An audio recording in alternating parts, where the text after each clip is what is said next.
Hello friends, इस video में हम देखेंगे principle of language teaching and learning.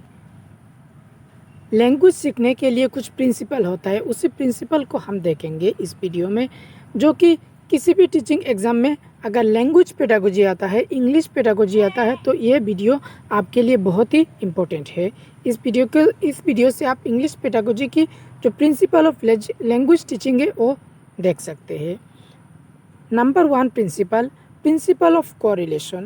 If teaching learning of English is correlate with real life, then learner will realize the need of language learning and will take interest in it, so that it should be correlate with the real life and the other subject as well as. Principle of correlation का मतलब क्या है? Principle of correlation का मतलब ये है कि आप जो पढ़ा रहे हो, जो इंग्लिश लैंग्वेज सिखा रहे हो, उसको आपको रियल लाइफ से कनेक्ट करना चाहिए, रिलेटेड विथ रियल लाइफ। जो भी चीज़ आप पढ़ा रहे हो, आप रियल लाइफ से रिलेट कर पढ़ाओगे, इसी को कहते हैं principle of correlation. Second number जो प्रिंसिपल है, principle of habit formation. Language learning is a habit formation process. Language learning एक हैबिट फॉर्मेशन होता है, क्योंकि आप जब तक आप हैबिट में नहीं लाओगे, जब तक आप प्रैक्टिस नहीं करोगे, जब तक आप नहीं बोलोगे, तब तक आप किसी भी लैंग्वेज को नहीं सीख सकते हो। इसलिए प्रिंसिपल ऑफ हैबिट फॉर्मेशन इसको कहा गया। It is a process during which various language habit are formed.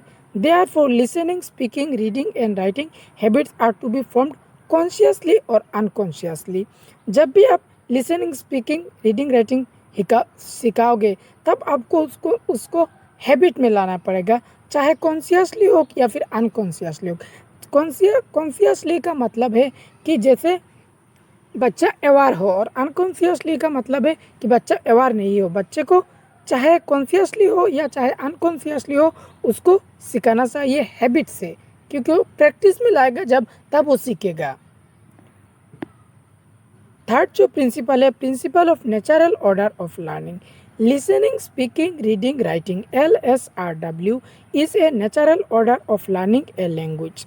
This order a child learns his or her mother tongue without any formal instruction, so this natural order of learning should be considered while teaching English। जैसे कि जब बच्चा अपनी mother tongue को सीखता है, naturally वो acquire करता है, अपना मदर टंग, कोई भी लैंग्वेज हो सकता है, अपना मदर टंग जैसे नेचुरली एक्वायर करता है, उसी तरह आपको सेकेंड लैंग्वेज भी सिखाना है। सेकेंड लैंग्वेज कोई भी हो सकता है, इंग्लिश, बंगाली, उर्दू, हिंदी, कोई भी हो सकता है, उसको आपको नेचुरली सिखाना है। 4 number principle of multi skill approach. All the 4 language skill are to be given their due to importance when learning and teaching them. No skill should be overemphasized or neglected। जब भी आप language सिखाओगे तो आपको multiple skill approach सिखाना होगा।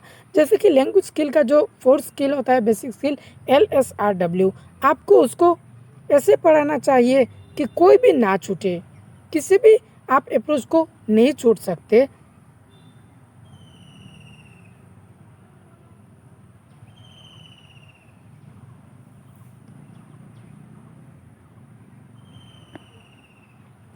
Five number principle of selection and gradation. ये बहुत ही इंपॉर्टेंट है।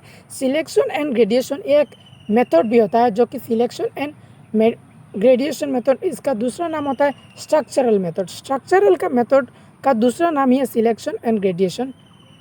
Principal of selection and gradation. One should process from simple to difficult in language learning. Therefore vocabulary and structure of language should be selected and graded पर there. जब भी आप भी कुछ सिलेक्शन करोगे, जो भी आप पढ़ाना चाहते हो, जब आप सिलेक्शन करोगे, तब आपको सिंपल से डिफ़िकल्ट तक जाना है। इसी को कहते हैं selection and gradation method. There frequency, teachability, difficulty level, learnability. Frequency, आप उसको कितनी बार सिखाओगे, आप उसको बार बार सिखाओगे। टीचेबिलिटी, जो आपको पढ़ाना है वो आपको आना चाहिए पहले। अगर आपको नहीं आएगी वो चीज़, तो आप कैसे पढ़ाओगे? आपको पहले आना चाहिए वो। उसके बाद है डिफ़िकल्टी लेवल, जो आप पढ़ा रहे हो वो आपके क्या मेंटल एज से ठीक है, उसका वो अच्छे से सीख सकता है क्या, वो प्रिपेयर है क्या, उस चीज़ को भी आपको देखना पड़ेगा।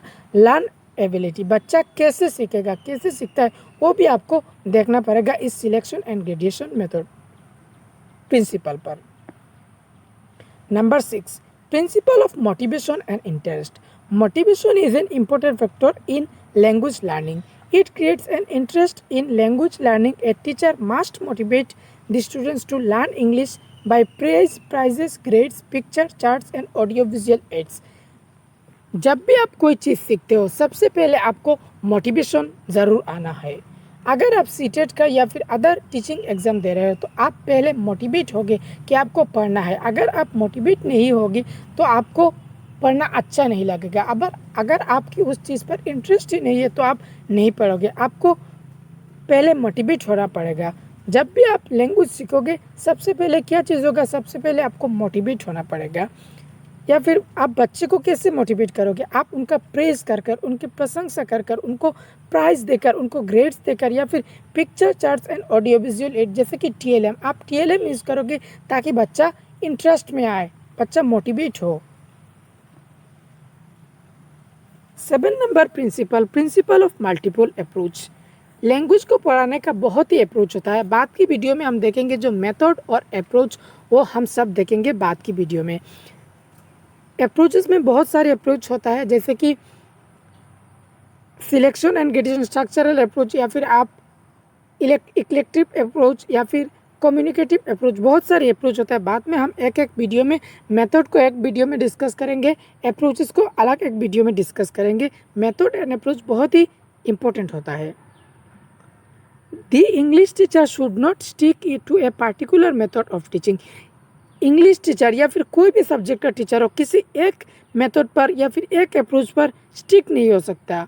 ही should use all method, approaches and technique to teaching English as per the needs and requirements of learners का जो नीड है, जिसकी नीड है, जिसी तरह का नीड है, उसी नीड के अनुसार आपको अप्रोचेस यूज़ करना पड़ेगा। आपको सिर्फ एक अप्रोच यूज़ नहीं कर सकते हो। Number 8, principle of accuracy and correctness. The principle leads to correct pronunciation, spelling, structure, and accurate logic expression words having similar sound with their different order. Example, FH may from a regular part of practice. Accuracy and correctness का मतलब आप जो भी चीज़ पढ़ाओगे आपको accuracy, बच्चे में accuracy लाना पड़ेगा, उसको करेक्टनेस लाना पड़ेगा। जैसे कि अगर आप कोई एक वर्ड का मीनिंग सिखा रहे हो, जैसे कि लेट, गेट, सेट, इसी तरह आप उस साउंड से रिलेट कर कर पढ़ाओगे, बच्चा अच्छे से सीख सके, करेक्ट सीख सके। 9 number principle of the natural process. The mother tongue is required by the children taught on a natural process. This process should be adopted in a technical second language to be kept. The search of for a child should be an atmosphere with necessary to learn foreign language. जब भी वो foreign language सीखेगा या फिर दूसरा language सीखेगा तब एक नेचुरल प्रोसेस से सिखाना चाहिए। जैसे कि बच्चा मदर टंग को एक नेचुरल तरीके से सीखता है, बिना कोई प्रैक्टिस लगाकर, जैसे कि नेचुरल एक्वायर करता है, उसी तरह सेकेंड लैंग्वेज को जैसे एक्वायर कर सके, इसी तरह आपको एनवायरनमेंट क्रिएट करना पड़ेगा। अरेंजिंग इन ए ग्रुप डिस्कशन, अगर आप बच्चे को ग्रुप डिस्कशन में अरेंज करोगे तब बच्चा एक नेचुरल प्रोसेस से सीखेगा। Talking to student in the target language, जो भी चीज़ आपका टारगेट लैंग्वेज है, चाहे इंग्लिश हो, चाहे बंगाली हो, चाहे हिंदी हो, उसी टारगेट लैंग्वेज से आप टॉक करोगे, उसको स्पीक करने का मौका दोगे। Number 10, starting with speaking, not writing. In making the child learn a language, he should be made to start with speaking because language primarily spoken skill. Writing and reading should come after learning to speak. जब भी आप सिखाओगे सबसे पहले आपको speaking से शुरुआत करना चाहिए, ना कि राइटिंग से। उस प्रिंसिपल से आप कन्फ्यूजन मत करेगा कि जो लैंग्वेज कैसे सीखना चाहिए, सबसे पहले सीखना चाहिए, लेकिन वो एक अलग प्रिंसिपल है और वो एक अलग प्रिंसिपल है। Starting with speaking not writing, आप राइटिंग से स्टार्ट नहीं करोगे, स्पीकिंग से स्टार्ट करोगे। Because language is primarily spoken skill.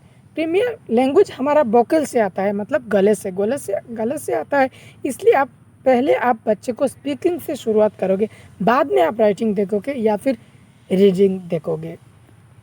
11th number principle of purpose. Purpose of language learning should be decided in the beginning, so it becomes a simple affair to design a course suitable for the purpose. आप जो भी आपका उद्देश्य होगा कि आप किस language को पढ़ाने का उद्देश्य क्या है, सबसे पहले उस पर्पस को आपको सोचना चाहिए, तभी बच्चा सीखने में संयुक्त होगा, सीखने में अच्छा प्रदर्शन करेगा। जैसे कि आप सीटेट देना चाहते हो या फिर अदर टीचिंग एग्ज़ाम देना चाहते हो, आपका पर्पस है कि आप इंग्लिश पेडागोजी देखोगे क्योंकि आपकी इंग्लिश पेडागोजी आता है, यही आपका पर्पस है, आपको पास करना है।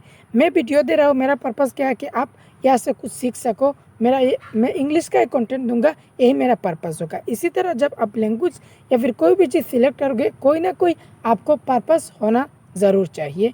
इस वीडियो में हमने डिस्कस किया प्रिंसिपल ऑफ लैंग्वेज टीचिंग। बाद की वीडियो में हम जैसे कि मेथड या फिर अप्रोच या फिर लैंग्वेज स्किल इसी तरह वीडियो में डिस्कस करेंगे। अगर आपको ये वीडियो अच्छा लगा तो आप चैनल को सब्सक्राइब ज़रूर करिए, क्योंकि ये वीडियो आपके लिए बहुत बेनिफिशियल होगा। इंग्लिश पेडागोजी ज़्यादा नहीं मिलता है यूट्यूब पर। वीडियो को देखने के लिए आपका बहुत बहुत धन्यवाद।